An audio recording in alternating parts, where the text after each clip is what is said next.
빌립에게서 믿음을 보다라는 제목으로 말씀을 나눕니다. 우리는 지난 시간에 빌립 집사를 통해서 하나님께서 어떻게 주님의 나라를 세워가는지를 보았습니다. 빌립 집사가 사마리아에서 복음을 전거했고 그 복음이 전거되어졌던 그 결과가 예루살렘 교회까지 전거되어져서 심지어 베드로와 요한이 이 사마리아까지 내려와서 그 상황을 확인했던 내용 우리가 앞서 보았죠. 오늘은 빌립이라고 하는 인물, 그의 믿음을 통해서 성경이 우리에게 전하고자 하는 하나님의 메시지를 발견하는 시간 되기를 바랍니다. 사도행전에 대한 닉네임이 있어요. 사도행전은 다른 말로 표현하면 성령행전, 그렇게 표현하기도 해요. 그래서 사도행전 하면은 사도들의 행진과 관련된 이야기겠구나. 그러면 사도행전의 주인공은 사도들이겠네. 우리는 그렇게 연상할 수가 있을 거예요. 근데 사도행전이 아니고 성령행전으로 닉네임을 붙여서 얘기하면 그 주인공이 사도들이 아니고 성령 하나님이 이 사도행전의 주인공으로 세워지는 걸 우리가 유추할 수가 있겠죠. 예수님이 부활하시고 나서 제자들에게 나와서 승천, 하나님의 나라로 올라가시기 전에 1장 8절에 주님이 말씀하십니다. 성령이 너희에게 임하면 어떻게 된다고요? 너희가 권능을 받아서 온 유대와 사마리아와 땅끝까지 이르러 내 증인이 될 것이다 라고 말씀을 하시단 말이죠. 그래서 성령이 마가다락방에 임하고 난 이후부터 사도행전 1장 8절에 예수님이 사도들에게 전했던 그 말씀이 정말 어떻게 그 말씀 곧이곧대로 역사 가운데 성취되어서 가는가를 기록한 성경이 사도행전이고 닉네임으로는 성령행전이다 말할 수가 있습니다. 오늘은 그 관점에서 하나님이 이 주의 복음을 사마리아와 땅끝까지 어떻게 주의 복음이 이 빌립이라고 하는 평신도 집사의 그 믿음을 통해서 증거되어지는지를 본문을 통해 확인할 수가 있습니다. 앞서 우리가 봤던 것처럼 전도자 스데반의 메시지로 시작 기점을 통해서 예루살렘 교회가 대박해를 받았습니다. 그래서 그 중심에는 사도 바울, 주님을 만나기 전 예수 믿는 사람을 잡아 죽이기를 가장 앞장서서 일했던 사울, 그가 예루살렘 교회를 핍박하는 그 일에 앞장서 열심히 일을 했을 때 예루살렘 교회는 더는 성도들이 모일 수가 없었습니다. 그래서 그들이 사도들만 남겨두고 일반 성도들은 온 유대와 사마리아로 흩어져 버렸음을 우리가 앞서 보았죠.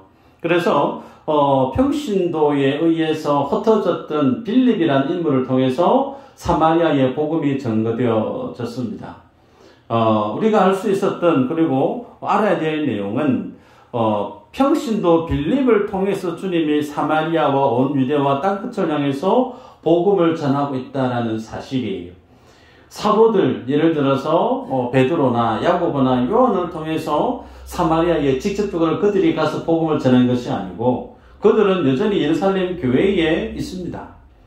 반면에 사마리아에 들어가서 걸어다니면서 복음을 전한 사람, 땅끝까지 이르러 하나님의 복음을 증거했던 이들은 이름도 없는 평신도들이었음을 사도행전은 우리에게 제시합니다.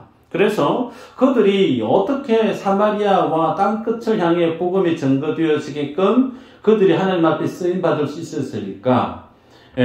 성경은 그 모든 사역의 주체자가 빌립이나 혹은 다른 어떤 성도들이 아닌 성령 하나님이다라는 사실을 강조하고 드러내 비춰주고 있습니다. 자, 읽었던 본문의 26절 첫 시작이 이렇게 시작되죠. 주의 사자가 빌립에게 말하여 이르되, 그래요. 주의 사자, 소위 성령 하나님, 그렇게 보시면 되겠죠. 성령님이 빌립에게 나와서 말씀을 주시는데 남쪽으로 내려가라, 가사로 내려가라, 그 길은 광야다라고 얘기해요. 여러분, 우리가 앞서 보았죠. 빌립이 사마리아의 복음을 전거했을 때 마술사 시몬도 회심을 하고 베드로와 그리고 요한이 신방 와서 사마리아에 도대체 어떻게 했길래 사마리아에 영적인 대부흥이 왔느냐고 한 사람 한 사람 안수하면서 기도했을 때 그들이 성령의 충만함을 받았던 내용 우리가 지난 시간에 보지 않았습니까? 그런데 그렇게 왕성하게 사역이 꽃을 피고 열매를 맺고 있는 그 상황에 하나님이 성령을 통해서 평신도 빌립에게 찾아와서 말씀을 해요. 사마리아에 있지 말고 저기 남쪽으로 가사로 내려가라고. 그쪽은 광야다라고 얘기합니다. 자, 또 29절에 보면 성령이 빌립들을 이르되 이 수레로 가까이 나아가라 하거늘. 수레가 지나가는 걸 광야에서 보게 되었고 보고 있는 그 수레를 그냥 멀쩡히 보고 있지 말고 거기 수레를 빨리 나가라, 가까이 가라 라고 빌립을 등 떠밀고 있는 분이 성령 하나님이시죠. 또 39절에 보면 둘이 물에서 올라올 새 주의 영이 빌립을 이끌어 간지라 내시는 기쁘게 길을 가므로 그를 다시 보지 못하니라. 하나님이 성령 하나님이 빌립에게 나와서 빌립을 남쪽 가사길 광야에 있는 곳으로 가게 만들었고 그곳에서 간다게 에티오피아의 여왕 간다게의 국고를 맡은 내시를 만나게 했고 만나게 했던 그 내시에게 가까이 가라고 또 종용하시고 결국은 그에게 주의 복음을 전하게 됩니다. 복음을 전하고 나서 내시가 빌립을 통해서 세례를 받게 되었어요. 세례받고 난 이후에 물에서 올라올 때 그냥 각자 알아서 이제 헤어지는 것이 아니고 성경은 성령이라고 주어를 성령으로 밝히고 있어요. 성령님이 각자의 길을 가게 만들었다라는 거죠. 그래서 오늘 본문에는 의도적으로 이 사역의 주체가 누구냐라는 걸 분명하게 부각시키고 있죠. 사람이 아니라는 거예요.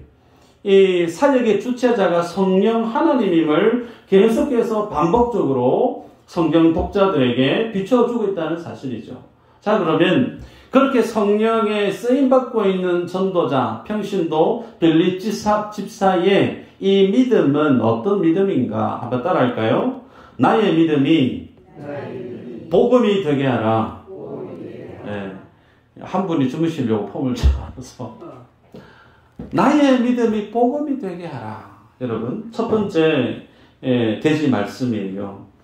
교회 안에 위기가 찾아오는 경우들이 있을 수 있어요. 그런데 한 번씩 겪게 되어지는 위기가 어떤 위기가 있느냐면 지도자가 바뀔 때에 찾아오는 위기입니다. 특별히 선대 앞서 있었던 목회자가 사역을 너무나 훌륭하게 잘했을 때 그 후임으로 오는 목회자가 앞서 사역했던 목회자만큼 사역을 잘하면 참 좋은데 그러지 못할 때 그 교회는 위기를 경험하게 될 때가 있어요. 더더욱이 본인이 개척한 교회일 때 앞선 목사님이 직접 개척을 해서 교회를 일으킨 교회일 때 그 교회는 후임 목회자가 왔을 때 지도력의 진공 상태, 공백기와 같은 어떤 그런 흔들림의 불안함을 느낄 수가 있어요. 인간적으로 생각을 해보면 개척을 목회자가 했을 때 자신의 인생이 그 교회에 송두리째 다 쏟아 부어집니다. 같이 성경 공부하고 기도하고 예배하고 전도했던 많은 성도들이 본인이 1대1로 혹은 세례를 주고 신방을 가고 그러면서 같이 머리가 하얗게 되어주고 같이 예배를 드리면서 많은 일들을 경험했던 성도, 가까이에게는 친구가 될 수 있고 조금은 형제가 될 수 있는 그런 어떤 지체들을 버려두고 이제 내가 은퇴했으니까 교회에 안 나오겠다. 그럴 수 있는 마음이 참 쉽지 않을 수 있겠다 싶어요. 그런데 그럼에도 불구하고 그 사역에 후임 목회자가 오면 그 사역의 주체자가 후임 목회자가 되어지게끔 그 모든 구비된 상황을 갖춰줄 필요가 있죠. 근데 그렇지 않고 선임 목회자가 은퇴를 했음에도 불구하고 그 교회에 여전히 출석을 하고 있는 그 위치만으로도 영향력을 행사하게 되어질 때가 많습니다. 여러분, 그리 되어지면 어떻게 될까요? 지도력의 질서가 분명하지 않게 되어질 때 교회는 혼란해질 수 있는 거예요. 우리가 낮에 고린도전서 말씀을 보는데 아볼로파, 게바파, 베드로파, 그 다음에 뭐죠? 그리스도파, 이렇게 사분오열로 교회가 분할되어질 수밖에 없는 것은 지도력의 질서가 잡혀있지 않을 때 교회는 위기를 경험하게 되는 거죠. 그런데 교회의 그 모든 지도력의 질서가 굳건히 설 수 있는 것은 어떤 원리가 있는가? 이 교회의 주인이 누구냐라는 거예요. 그 교회의 주인은 목회자도 아니고 교회 중직자도 아니고 은퇴한 원로 목사님도 아니고 그 교회의 주인은 하나님이라는 사실이죠. 이 부분이 분명히 서 있는 교회는 지도력의 질서가 흔들릴 수가 없습니다. 왜 이 말씀을 드리는가? 여러분, 본문에 보면 빌립의 입장에서 한번 생각해 보시기를 바라요. 본인이 어쩔 수 없어서 예루살렘 교회에서 덩 떠밀려서 사마리아에 가서 복음을 전했는데 많은 사람들이 그 복음 앞에 회심을 해요. 복음을 전했는데 여러 명이 회심을 하고 빌립을 통해서 하나님 말씀을 배우고 싶다고 1:1 성경 공부를 하고 싶고 말씀 PT 어떻게 하는지 알고 싶고 진리가 뭔지를 가르쳐달라고 본인이 해야 될 사역의 장이 활짝 열려버린 거예요. 그죠? 상상할 수 있는 여지가 바로 그래야 됩니다. 그런데 성령님이 그렇게 할 일 많고 사역이 많고 자기의 손길이 필요한 그때 그 타이밍에 빌립을 어디로 보내느냐면 사람도 잘 다니지 않는 가사길 광야로 가라고 하는 거예요. 그런데 성경에 보면 빌립이 그런 하나님의 메시지 앞에 잠깐만요. 생각 좀 해보겠습니다. 지금 상황에 사마리아에서 사역을 내려놓고 남쪽 가사하기로 가는 것이 정말 이게 합당한 선택이고 결정인지 좀 기도 좀 해보겠습니다. 브레이크를 거는 내용이 있나요? 없어요. 성령이 가라고 하니까 그냥 갑니다. 가서 그곳에서 간다기 내시를 만나서 복음을 듣게 돼요. 어떻게 여러분들을 보실 때 이게 간단한 게 아니거든요. 많은 사람들이 나의 필요를 구하고 있고 내 손길이 정말 많이 필요한 그 상황을 내려놓고 사람들이 많이 다니는 곳도 아닌 광야에 오늘 하루 한두 명 지나갈까 하는 그 길에 가서 우두커니 서서 가라는 성령의 이 메시지 쉽게 믿음으로 순종하기가 쉬운가? 쉽지 않다는 거예요. 어떻게 빌립은 그와 같은 성령의 메시지에 잠시만요라고 하는 왜라고 하는 토 하나 달지 않고 고집엎드리고 성령의 음성에 순응하고 순종할 수 있었을까? 여러분, 우리가 앞서 보았죠. 8장 1절에 보면 큰 바퀴가 있어 사도 외에는 다 유대와 사마리아 모든 곳으로 다 흩어지니라 그랬습니다. 말씀을 전했을 때 이 흩었던 주체자가 누구냐? 하나님이라고 그랬어요. 표면적으로는 권력을 거머쥐고 있는 공에 세상의 권력자들이었으나 그들을 들어 쓰시는 이가 누구였냐면 하나님이었다는 거예요. 그래서 그렇게 흩어졌던 그들이 이제 8장 4절에 가면 이렇게 시작합니다. 그 흩어진 사람들이 두루다니며 복음의 말씀을 전할세. 흩어질 수밖에 없어서 흩어졌고 흩어졌던 그들이 간 그 땅 그곳 사마리아에서 복음을 전했을 때 사람들이 회심하는 놀라운 일들이 일어났다는 거예요. 그걸 누가 경험했죠? 빌립이 경험한 거예요. 성경을 보시면 알 수 있습니다. 성도들이 우리 이 정도 예루살렘 교회 이 정도 성장했으니까 이제 우리 선교 한번 합시다. 선교해서 선교사 파송하고 혹은 다른 지역의 교회, 지교회 세우고 우리가 양쪽으로 이렇게 질적으로 성장했으니까 왼쪽으로 우리 교회 하나 지으십시다. 선교 프로젝트 하나 추진하십시다. 그렇게 해서 성도들이 사마리아로 가고 유대로 갔느냐? 그거 아니에요. 그들은 예루살렘 교회를 벗어나기 싫었습니다. 먼 일이 있어도 우리 여기에서 하나된 결속력을 지니고 모이기를 힘써서 성도들끼리 서로 거룩한 떡을 떼면서 하나님 영광을 찬미해야지 모이기를 힘써야지 모이는 운동에 대해서만큼은 가장 열심히 했던 교회가 예루살렘 교회였어요. 그런데 하나님이 그 교회를 흩어버립니다. 하나님이 흩으시는 거예요. 그래서 흩어지니 흩어질 수밖에 없죠. 그래서 흩어져서 본인이 서 있는 그곳에서 복음을 전했는데 그것이 어디라고요? 사마리아입니다. 역사적으로 유대인 악에 있어서 그 사마리아 지역은 땅끝에 해당되어지죠. 어느 누구 하나 사마리아 땅에 발 들여놓기를 싫어했던 부정한 땅, 더러운 땅, 사마리아인들은 사람도 아니다, 지나가는 개와 같다 라고 치부할 수밖에 없었던 그 사마리아 땅, 예수님을 믿고 있는 그들에게조차도 그 사마리아 그 땅은 복음의 사각지대에 놓여있었던 지척의 땅끝에 해당되어졌다는 거예요. 근데 그곳에 하나님이 흔들어가지고 등 떠밀어서 보냈는데 놀라운 믿음의 결과가 일어난 걸 빌립이 경험해서 알아요. 그러니 오늘 자기에게 손길이 많이 필요한 사역의 열매가 꽃피고 있는 그 사역지 내려놓고 광야로 가라고 하는 그 성령의 음성 앞에 순종할 수 있었다라는 거예요. 내 의지로, 내 뜻대로, 마음대로 살아간 것이 아니고 성령의 이끌리심과 성령의 밀어붙이심에 어쩔 수 없이 성령의 순응에서 살았더니 하나님이 자신의 삶을 통해 행하신 놀라운 일들을 빌립은 경험했기에 오늘 사마리아에서 광야로 사람 다니지 않는 그 길을 향해 나아갈 수 있었던 빌립의 믿음의 모습을 보게 됩니다. 여러분, 그곳에 가서 그가 보게 된 사람, 간다기 여왕이 국구를 맡았던 내시죠. 본문에는 그 내시가 예루살렘에 왜 왔다 갔는지를 밝히고 있습니다. 성경에 보면 예배하러 갔다가 귀국했어요. 저도 잘 모릅니다. 연구를 해야겠지만 이방인입니다. 이방인이 예루살렘에 예배하러 왔다가 갔어요.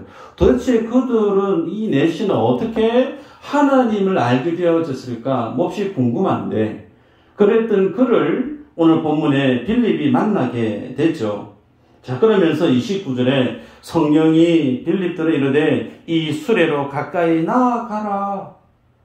보자마자 성령이 음성을 주셔서 강력하게 동기부여를 합니다. 그래서 가까이 갔더니 뭘 듣게 되어지느냐면 이 내시가 이사야서 53장의 말씀을 읽는 걸 듣게 되는 거예요.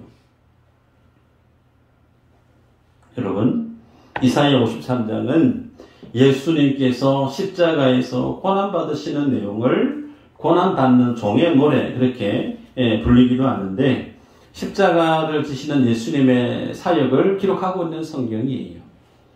다른 사람은 모르지만 부활하신 예수를 알고 완성된 복음을 아는 초대교회 성도들에게 있어서 반드시 알아야 될 성경 구절이 뭐냐면 이사야서 말씀이에요. 그중에 53장 십자가 사건을 풀이하고 있는 이 말씀 빌립이 단번에 알아듣는 거죠. 그 말씀을 알아듣고 그 말씀에 대해서 한마디 질문을 던집니다. 그 읽는 거 깨닫습니까? 그랬더니 이 내시가 하는 말이 뭡니까? 지도해 주는 사람이 없으니 어찌 깨달을 수 있겠느냐? 올라오라. 수리에 올라오라.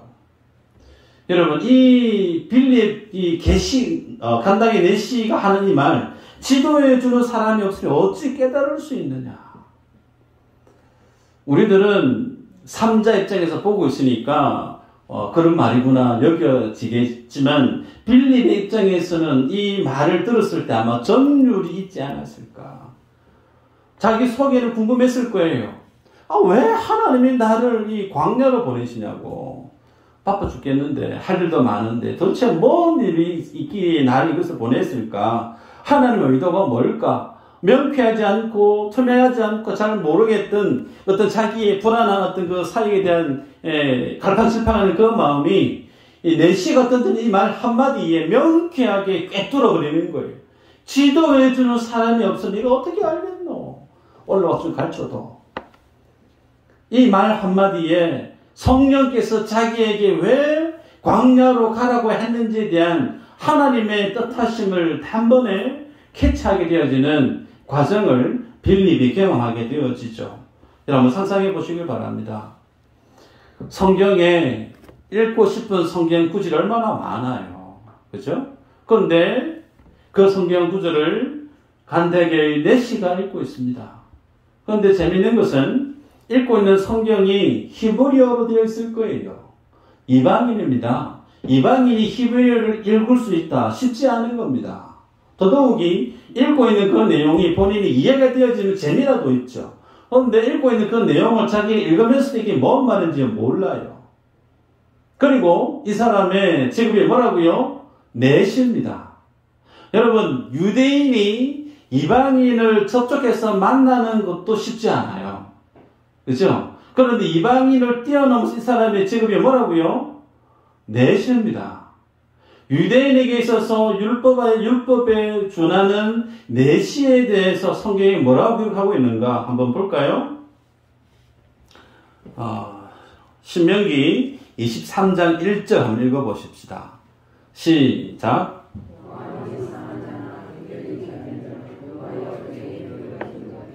예, 고안이 상한 자, 내시입니다. 여호와의 총회에 못 들어온다. 율법에 있어서 여호와의 총회에 못 들어온다. 이 말의 의미는 그들에게 있어서의 하나님의 구원과는 거리가 멀다라는 말씀을 이렇게 표현하고 있는 거예요.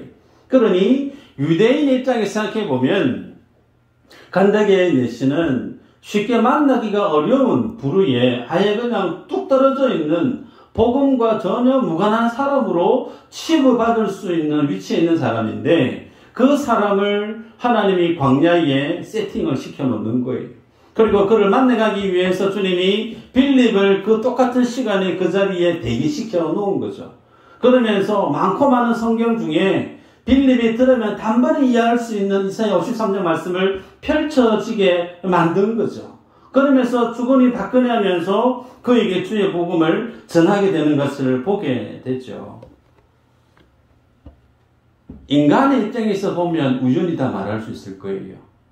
우연히 길 가는 내시를 만났고 그가 펼쳐진 성경이 우연히 이사야 53장이고 그런데 하나님의 사람에게 있어서 이게 우연은 없더라는 거죠. 하나님의 드라마틱한 총연출을 주님이 하신 거예요. 왜 하나님이 나를 사람도 다니지 않는 광야로 보냈을까? 이 질문을 가지고 투벅투벅 걸어왔을 빌립의 그 마음속에 바로 저 사람에게 복음을 전해가기 위한 하나님의 부르심이 이것이구나라고 하는 그 한마디에 그가 하나님의 말씀을 그 말씀으로 시작해서 예수 그리스도를 증거했던 빌립의 가르침이 소개되어지죠. 여러분, 그래서 오늘 본문의 빌립의 믿음은 무엇으로 귀결되어지고 있느냐면 복음으로 마무리되어지고 있는 걸 봅니다. 마찬가지죠. 우리가 예수님을 믿는 다 하나님을 믿는 믿음의 자녀들인데 그렇게 주님을 믿는 나의 믿음이 오늘 성경의 빌립을 통해 무엇을 도전하고 있느냐?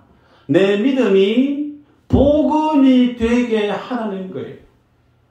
예수님을 믿어서 내가 의의 길로 예수님을 믿어서 하나님의 복을 받고 예수님을 믿어서 내 자녀들이 가정이 삶의 지경이 하나님의 복으로 풍성해지는 거 물론 행복한 일 맞아요. 근데 주님이 우리에게 요구하고 기대하고 있는 내 안의 믿음의 그 모습 속에 보기를 원하는 것이 뭐냐? 복음이라는 거예요. 그럼 여러분이 예수님을 믿음으로 예수님을 믿는 나의 믿음이 복음에 되어질 수 있는 원리가 뭘까? 열심히 금요 철야하고 수요 금식 기도하고 뭔가 열심히 운동을 일으키고 물론 그럴 수도 있겠죠. 근데 본문에는 전혀 그렇지가 않죠. 빌립이 한 것은 철저하게 왜라고 토달지 않고 성령이 그에게 하시는 말씀 앞에 순종한 것밖에 없어요. 하나님이 나에게 오셔서 감동 주실 때 잠시만요, 고민 좀 해볼게요. 기도 좀 해볼게요. 가 아니에요. 하나님이 내게 성령으로 음성을 주시고 감동을 주시고 내게 뭔가를 푸시로 말씀을 주실 때 거기에 no 하지 않고 wait 하지 않고 yes 했어요. yes. 순종했을 때 하나님이 그의 인생 속에 놀라운 하나님의 사역에 스토리를 아주 멋있는 믿음의 스토리를 그의 삶들 속에 세워주고 있는 걸 봅니다. 심지어 이방인의 사역자 하면 전통적으로 모든 이들이 사도 바울을 떠올리는데 사도 바울이 세계 선교 역사에 발을 딛기도 전에 오늘 본문에 하나님은 평신도 빌립이라는 인물을 들어서 에티오피아에 하나님의 복음이 전개되어지는 가장 먼저 선두주자로 사도가 아니에요. 그냥 교회 집사예요. 평신도 빌립을 들어서 세계 선교의 주역으로 쓰고 있는 모습을 보게 됩니다. 그러기에 여러분이 주님 앞에 살아갈 때 내 삶이 복음이 될 수 있는가? 될 수 있죠. 어떻게 해요? 성령의 음성에 순종하면 돼요. 그러려면 어떻게 해야 될까요? 한번 따라 하십시다. 열심히 기도하자. 여러분, 기도는 침튀게 가면서 막 부르짖는 그 기도 맞아요. 그런데 그건 기도의 시작이라 하면 기도의 마무리는 귀로하는 거예요. 귀로. 기도는 내 속에 있는 것을 막 토해내듯 부르짖고 다 쏟아내는 것이 아니고요. 기도의 마무리는 뭘 한다고요? 귀로하는 거예요. 들어야 됩니다. 하나님의 음성을 들으셔야 돼요. 하나님의 감동을 들으셔야 돼요. 이게 안 들리고 내 속에 있는 것만 막 쏟아내고 가면 내 속에 감정 에너지들, 욕구들 다 배설해놓고 가는 거와 똑같아요. 그러면 안 됩니다. 정상적인 주님이 기뻐하시는 기도는 교제입니다. 교제. 교제는 내 할 말 막 쏟아놓고 상대방이 할 말 있는데 이제 갈게요. 이건 교제가 아니에요. 기도는 첫 시작은 내 속에 있는 것을 쏟아냈다라고 하면 그 기도의 마무리는 귀로 하는 거예요. 들어야 됩니다. 하나님의 음성을 들으셔야 돼요. 그러면 어떻게 될까요? 내 삶이 성령이 인도하시는 대로 걸어가게 되는 거예요. 그 주님의 음성을 들으려고 하면 답이 없습니다. 그냥 기도의 자리에 오셔야 돼요. 여러분이 집에서 기도하시든 교회 오셔서 기도하시든 비밀번호 다 아시죠? 따라랑 누르시고 오셔서 기도하시는데 방해할 사람 아무도 없습니다. 두 번째, 오늘 본문의 빌립의 믿음은 성령으로 살아가는 사람의 모습이 어떠함을 예시로 보여주고 있어요. 빌립의 믿음은 자기가 자기 삶을 주관하는 믿음이 아닙니다. 그 모습이 확연하게 드러나죠. 성령의 철저히 다스림을 받는 믿음이 빌립의 믿음임을 본문을 통해 알 수가 있습니다. 53장 내시를 만나서 그 말씀 속에 있는 의미를 빌립이 예수 그리스도에 대해서 쭉 소개를 합니다. 그런데 그렇게 이사야서 53장을 통해서 간다게의 내시, 국고를 맡은 오늘날로 따지면 내무부 장관 혹은 국무총리 그래도 될 거예요. 그 사람과 만나서 1대1로 우리 성경 공부합시다. 약속 잡았나요? 아닙니다. 약속 잡은 거 없어요. 이 과정 이후에 내가 예수님을 알았으니 내가 세례받는 것이 그리낌을 받을 게 있나? 없다는 거죠. 우리 성경 27절에는 그냥 없음 되어져 있는데 사본에서 27절이 비어있기 때문에 없음 되어 있는데 다른 사본에는 끓이김을 받을 만한 것이 없다라고 하는 다른 사본에 그런 말이 있어요. 중요한 건 빌립을 통해서 하나님의 진리를 알게 되어졌을 때 세례식이 그에 진행된 거예요. 이런 일련의 사역의 결과 빌립이 다 계획하고 일정 정리하고 했나요? 없어요. 그런 거 전혀 없습니다. 그냥 성령이 가라고 해서 광야에 바람 쐬고 있었어요. 아무 준비한 거 없습니다. 뭔가 준비를 해서 사역의 일정을 시간을 타이트하게 다 구비해 놓고 지나가기 기다린 게 아니고 그냥 먼 산 보듯이 있었는데 이 모든 사역이 이루어졌다는 겁니다. 여러분, 이 사역의 주인공이 누군가? 빌립이 아니라는 거예요. 성령님이라는 사실을 성경이 우리에게 보여줍니다. 여러분, 예수 믿는 것이 뭐라고요? 주인 바꾸는 거예요. 예수 믿는 것은 주인 바꾸기다라고 제가 누누이 강조를 하죠. 그 말의 의미는 예수 믿기 전에는 나의 행복을 위해서, 나의 기쁨을 위해서 살았다라고 하면 예수를 믿는다라고 하는 그 의미는 다시는 나의 행복이나 나의 기쁨이 내 삶의 목적이 되어질 수 없다는 거죠. 예수 그리스도를 믿고 그 주님을 예배하기 위해서 내가 사는 자로 바뀌어진다라고 하는 의미입니다. 그러기에 성도는 한 세상 살아갈 때 내 뜻대로 내 마음대로 사는 인생이 아니에요. 예수 믿기 전 예수님과 무관한 사람들은 내 인생은 나의 것 노래 부르면서 자기 뜻대로 자기 마음대로 살 수 있는 권리가 있습니다. 그러나 예수 만난 사람은, 예수를 나의 주로 고백하는 사람은 더는 내 인생이 내게 아니에요. 내 마음대로 사는 것이 내 삶의 자유가 아니란 말이에요. 예수 믿는 사람의 삶은 그 주인이 하나님이라는 겁니다. 그래서 내 뜻대로 내 마음대로 내 감정대로 사는 게 아니고 늘 내 사이에 주인 되신 하나님의 통치가 있는 거예요. 하나님의 다스림이 있는 거예요. 하나님의 간섭하심이 내 삶들 속에 늘 불쑥불쑥 주님이 개입을 하시는 겁니다. 이걸 우리는 믿음으로 환영해야 될 위치에 있는 이들이 예수 만난 성도의 삶의 모습이죠. 여러분, 오늘 본문에 빌립이 간다게 네시에게 복음을 전했어요. 복음을 전하고 난 다음에 네시가 세리까지 받았습니다. 그러면 네시가 너무 고맙다고, 복음을 내가 정말 궁금했는데 복음을 전해서 나를 하나님 믿는 사람으로 살려줘서 너무 고맙다고, 같이 갑시다. 에티오피아에 가면 내 집에 별장이 있고 당신에게 줄 검은 보화가 있고, 그런 게 있으니 같이 갑시다. 그런 내용이 있나요? 없습니다. 세리를 주고 올라와서 그냥 성령이 인도하시는 대로 헤어지고 만 거예요. 여러분, 이 사역의 주인은 빌립이 아닙니다. 하나님이 처음부터 끝까지 디테일하게 말씀하시고 강조하시고 끌어당기시고 밀시고 쓰임받는 도구에 지나지 않다는 거예요. 말씀을 맺습니다. 여러분이 기도하시는 기도 제목 중에 나도 한번 성령 충만 좀 받아봤으면 좋겠다. 성령 충만에 대한 기도를 아마 하신 분 있을 거예요. 왜 성령 충만이 우리에게 필요하죠? 나도 훌륭하고 멋있게 하나님께 쓰임받는 도구로 좀 열심히 영광 올리는 삶 살았으면 좋겠다. 그런 마음으로 아마 성령 충만에 대한 그런 사모함이 있을지 모르겠습니다. 근데 그거 아셔야 돼요. 성령 충만의 본질적인 의미는 다시는 내 뜻대로 내 마음대로 살지 않겠다. 하나님이 철저하게 나를 다스려 주십시오라고 하는 전제가 깔려 있어야 됩니다. 다시 말씀합니다.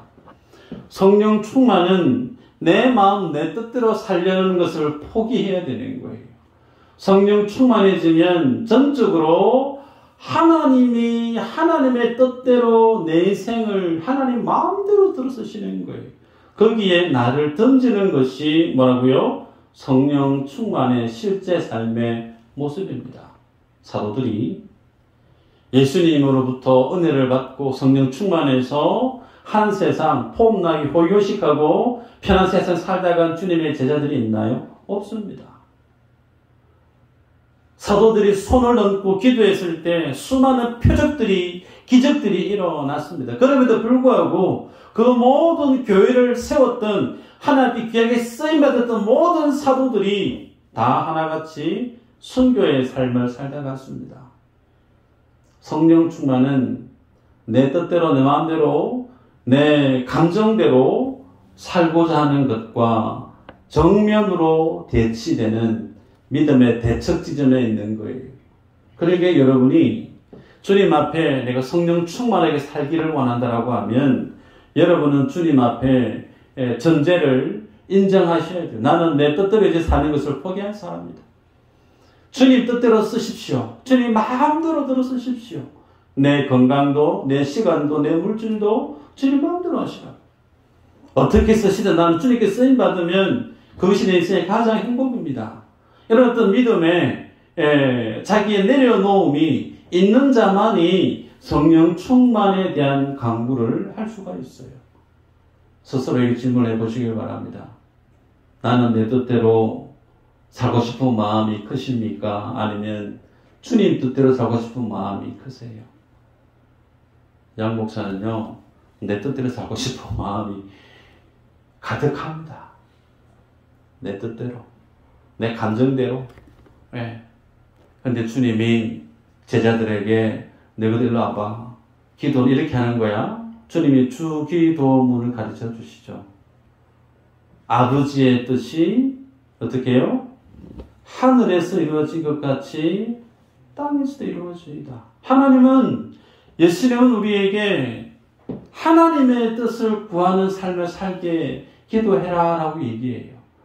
주님은 우리에게 내 뜻을 이루는 삶을 두고 너 열심히 기도해라 그렇게 말씀하지 않습니다. 여러분, 우리의 뜻은 이 세상과 맞닿아 있어요. 이 세상은 또 말씀드린 육신의 안목의 이성의 자랑으로 가득 차 있어요. 거기에 내 눈이, 내 마음이, 내 삶의 목표 지점에 맞닿아 있습니다. 아닐까요? 천만에요. 다 돈 좋아하고, 다 세상에서 유명해지는 거 좋아하고, 다 많은 사람들이 인정받는 걸 좋아해요. 그거 싫어하는 사람 아무도 없어요. 그런데 그거 아니라는 겁니다. 하나님의 뜻을 구하는 자가 되라고. 그래서 주님이 우리에게 성령을 부어주셨고, 성령의 다스림 속에 살아간 믿음의 모델과 같은 빌립의 삶의 모습을 우리에게 제시하고 있는 거예요. 이제 여러분이 주님 앞에 쓰임받을 때 어떻게 살아가야 될까? 예. 여러분의 삶이, 믿음이 복음이 될 뿐만 아니라 그 믿음의 삶을 통해 하나님이 내 삶을 살아내는 믿음의 주인공으로, 내가 생각지도 못했는 주님이 내 가정을, 내 인생을, 내 자녀들을, 내 이틀을, 내 교회를 이렇게 만들어 가시는구나. 내 계획과 내 모든 것을 뛰어넘는 하나님의 일하심을 자랑하는, 간증하는 저 여러분들 다 되시기를 주 이름으로 축복합니다. 기도합니다.